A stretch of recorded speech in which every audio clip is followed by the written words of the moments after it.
नमस्कार दोस्तों, आज हम लोग पढ़ेंगे मगध का उत्कर्ष के बारे में। भारत की यूं कहा है कि सबसे प्रारंभ में भारत जो था पूरे 16 महाजनपदों में विभक्त था। अर्थात पूरा अखंड भारत की यदि बात करें तो अखंड भारत जो था पूरा 16 राज्य, अभी के समय पहले के समय में महाजनपद, उसको अभी के समय में बात करें तो 16 पूरा भारत 16 राज्यों में विभक्त था। उसमें से सबसे शक्तिशाली राज्य जो था वो था मगध। ऐसा कहा जाता है और ऐसा इतिहास में दर्शाया गया और देखा भी जाता है कि जिस व्यक्ति का मगध पर शासन हुआ तो वो सबसे शक्तिशाली हुआ करती थी और उसका ही समझ लीजिए पूरे 16 महाजनपदों पर अधिकार चलता था। लेकिन सबका राजा 16 महाजनपद का राजा अलग अलग हुआ करते थे। तो मगध के उत्कर्ष के बारे में हम लोग पढ़ते हैं। सबसे पहले मगध का भौगोलिक स्थिति तो मगध का जो क्षेत्र है गया और पटना के आसपास का क्षेत्र है। ये गंगा नदी के किनारे बसा हुआ क्षेत्र है।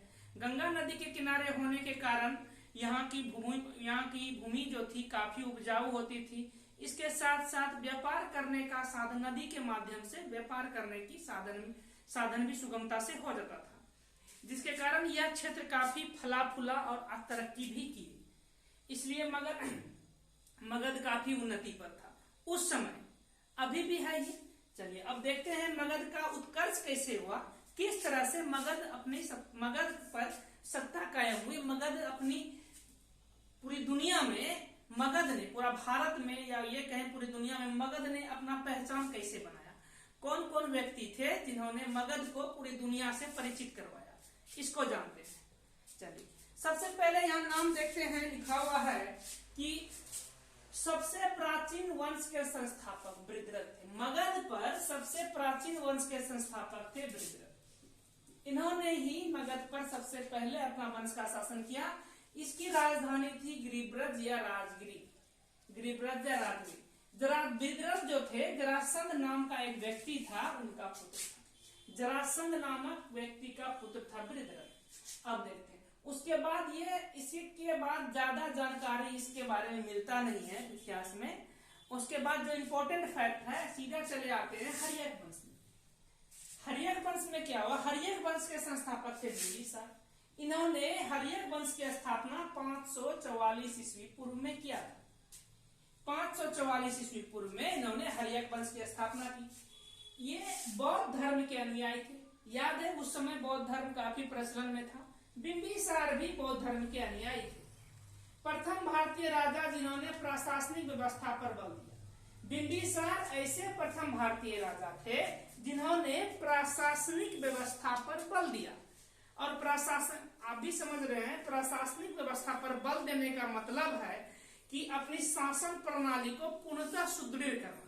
और इस तरह से सुदृढ़ कर लिया इन्होंने अपनी शासन प्रणाली को कि आगे चलकर इन्होंने कुल 52 वर्षों तक शासन किया मगध पर।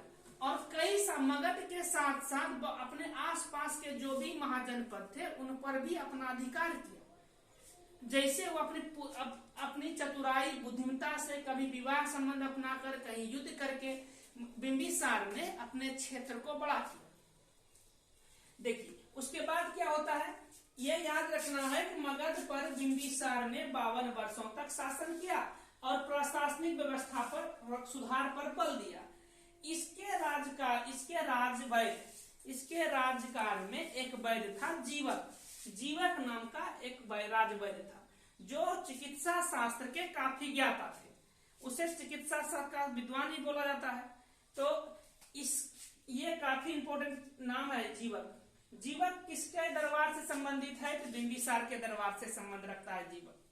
देखिए आगे चलते हैं। बिंबिसार की हत्या इसके पुत्र अजातशत्रु ने 493 ईस्वी पूर्व में कर दी और स्वयं मगध का सम्राट बन गया। बिंबिसार की हत्या इसके पुत्र अजातशत्रु ने 493 ईस्वी पूर्व में कर दिया और स्वयं मगध की गद्दी पर बैठ गया। अब देखिए इसका नाम था, बिंबिसार को कुनिक के नाम से भी जाना जाता है। बिंबिसार का उपनाम कुनिक।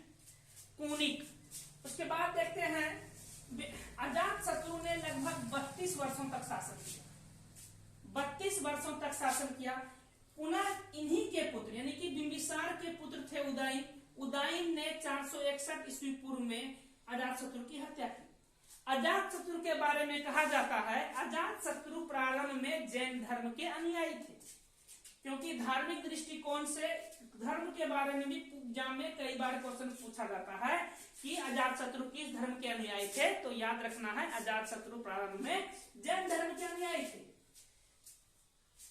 अजातशत्रु की हत्या 461 ईस्वी पूर्व में बिंबिसार उदयन इसी के पुत्र का था उदयन ने 461 ईस्वी पूर्व में कर दी और वह स्वयं मगध की गद्दी पर बैठ गया और स्वयं सम्राट बन गया। हर्यक वंश का सबसे अंतिम शासक जो था नागदशक हुआ, जो कि उसी के अमात्य मतलब होता है क्या मंत्री होता है, श्रेष्ठ मंत्री, उसी के अमात्य थे शिशुनाग। शिशुनाग ने क्या नाम है नागदशक का स्वयं वध कर दिया। नागदशक का शिशुनाग नामक अमात्य ने वध करके मगध की गद्दी पर एक नए वंश की नींव डाली, जिसका नाम पड़ा शिशुनाग वंश। शिशुनाग ने मगध की गद्दी पर से हर्यक वंश का नामो निशान मिटा दिया और एक नए वंश का प्रचलन किया, जिसका अपने ही नाम से शिशुनाग वंश की नींव डाली। इसने अपनी राजधानी पाटलिपुत्र से हटा के सीधा वैशाली ले गया, क्योंकि इसे डर हो गया कि यदि मगध की वैशाली में रहेंगे, पाटलिपुत्र में रहेंगे तो कुछ भी हो सकता है। इन्होंने अपनी राजधानी वैशाली ले लिया। शिशुनाग के उत्तराधिकारी हुआ कालाशोक। कालाशोक ने पुनः राजधानी वैशाली से पाटलिपुत्र लेते आया।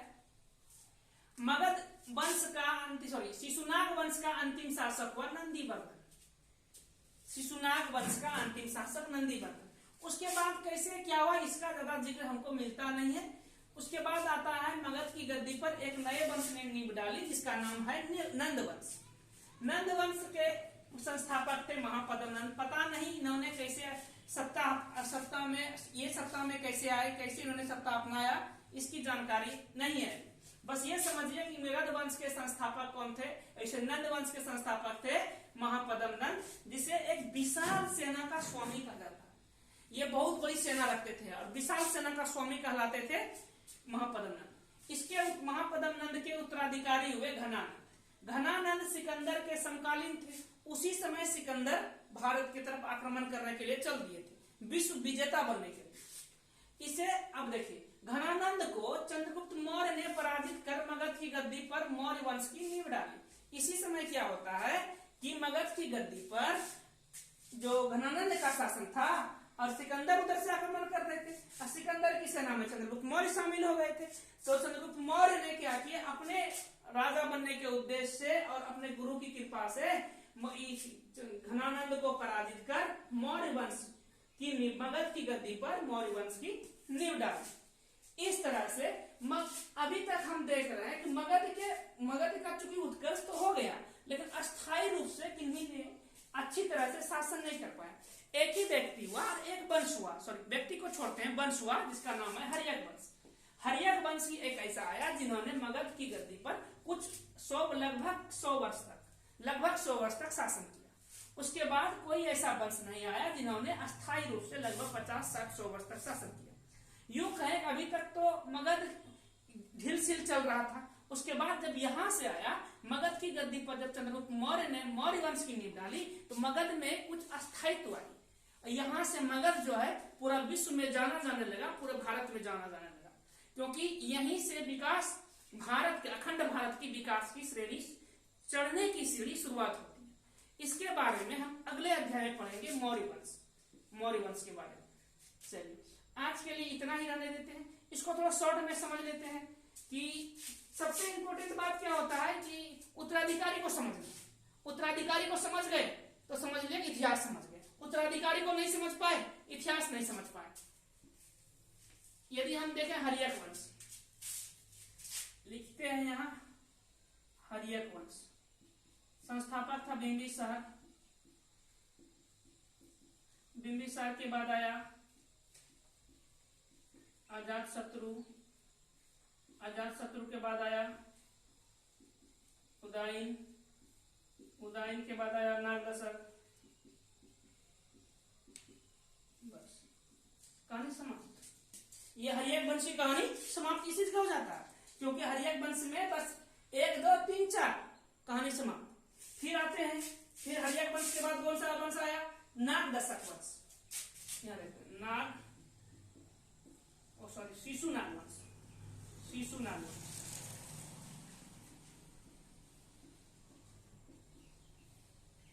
पहला तो स्वयं शिशुनाग था,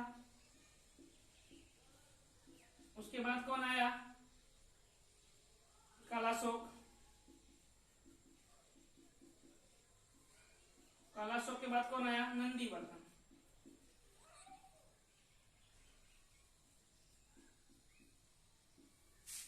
शिशुनाग वंश की कहानी समाप्त। फिर आता है नंद वंश। नंद वंश तो पहले है महापद्म नंद, दूसरा है घना, बस कहानी समाप्त। नंद वंश में 2 ही शासक हुए। उसके बाद नेक्स्ट जो है मौर्य वंश। मौर्य वंश जिन्होंने मगध पर शासन किया। सबसे ज्यादा प्रभावशाली वंश, प्राचीन काल की सबसे ज्यादा प्रभावशाली वंश है वो है मौर्य वंश। मौर्य वंश को समझ लिए तो उसका मतलब है कि प्राचीन काल का इतिहास अच्छी तरह से जानकारी होगी। उसके बाद देखते हैं, ये 2 शासक हुए, ये 3 शासक हुए, ये 4 शासक हुए। मौर्य वंश, मगध की गद्दी हिलती रही, मगध में पूर्णतः स्थायित्व नहीं आ सका। जब से ये वंश जैसे गद्दी पर बैठा, मगध की गद्दी पर बैठा, शासन में अस्थायित्व आ गया। इसके बारे में अब अगले वीडियो में पढ़ेंगे। आज के लिए इतना ही रहने देते हैं। धन्यवाद।